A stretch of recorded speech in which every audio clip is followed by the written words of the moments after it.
Hello, and a massive welcome to the very first episode of the Truss Financial Group podcast. I'm your host and Truss Financial Group's CMO, Jason Nichols. And I'm Jeff, the CEO here at Truss Financial Group. Jeff, this is a big day. We have been planning this show for a long time, and I am so pumped to finally get these conversations out to the world.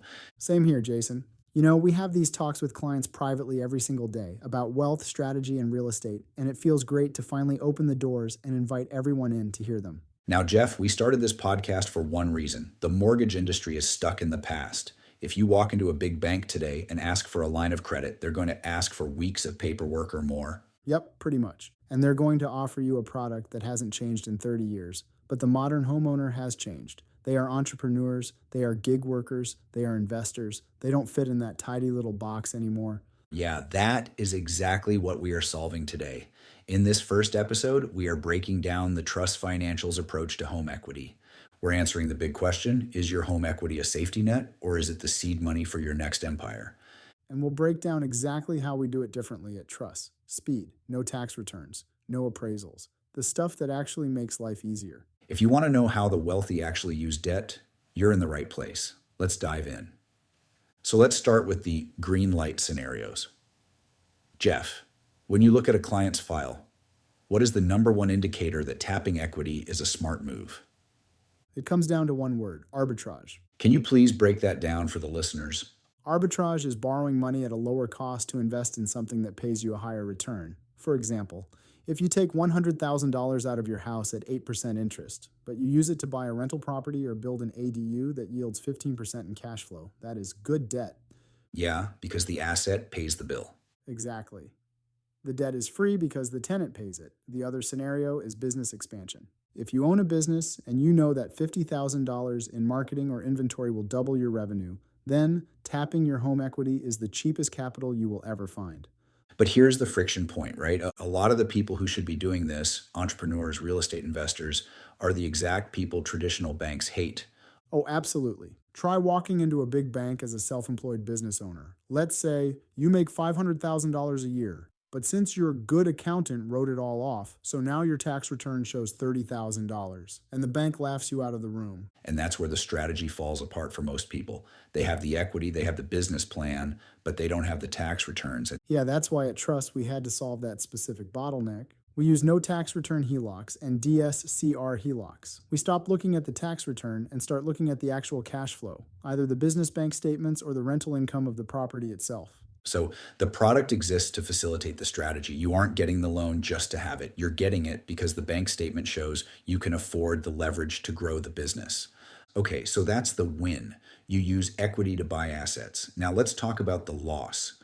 When does this quietly backfire? It backfires when you violate the matching principle. The principle that states you should never use long-term secured debt to pay for short-term consumption. Give us an example, Jeff. Okay. The classic example is the dream wedding or the luxury vacation. I see people pull $40,000 out of their home to pay for a wedding, the wedding that only lasts 6 hours while the loan ends up lasting 30 years. Ouch. When you put it that way, I know.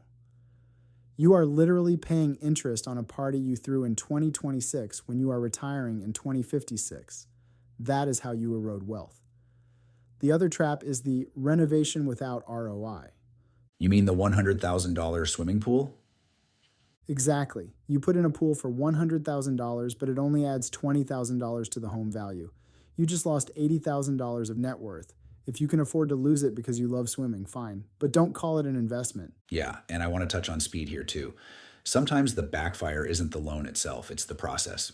Right. If you have a contractor standing in your kitchen ready to work or a medical emergency and you apply for a loan that takes 60 days and an intrusive appraisal, the delay costs you money. That's why we push so hard for the digital no-appraisal HELOC. Yeah, for the right credit profile, we can bypass the appraisal entirely. An AVM, also called automated valuation model, determines the value, and you get funds in 5 days, not 50. It prevents the process from killing the project. Jeff, I want to pivot to one last but important group before we wrap up. It's the seniors. We have a lot of listeners approaching retirement who are house rich but cash poor.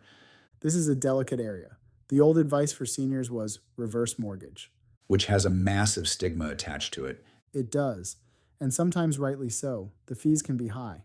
But for a senior who just wants a safety net, maybe for unexpected medical bills or home repairs, they don't always have to rely on a reverse mortgage. They just need access. Correct. That's where the HELOC for seniors comes in. It's a standard line of credit. If you don't touch it, you pay zero interest. It costs you nothing to have it sitting there. But if the roof leaks, you will at least be able to write a check by tapping to your home equity. So it's insurance, basically. Yeah, it's financial insurance. It backfires if you use it to go to Vegas. It helps if you use it to stay in your home comfortably without selling. I think that summarizes it perfectly. If the equity buys an asset or solves a crisis, do it. If it buys a toy or a party, don't. Simple as that. Treat your home like a bank that lends you money to build wealth, not an ATM that gives you cash for the weekend. Perfect. Jeff, great first episode. For everyone listening, if you want to know more about the HELOCs for any age or borrower group, TrussFinancialGroup.com. We have a quote engine right there. You can see what you qualify for without hurting your credit. awesome. Thanks for tuning into the Truss Financial Podcast. Subscribe, and we'll see you on the next one.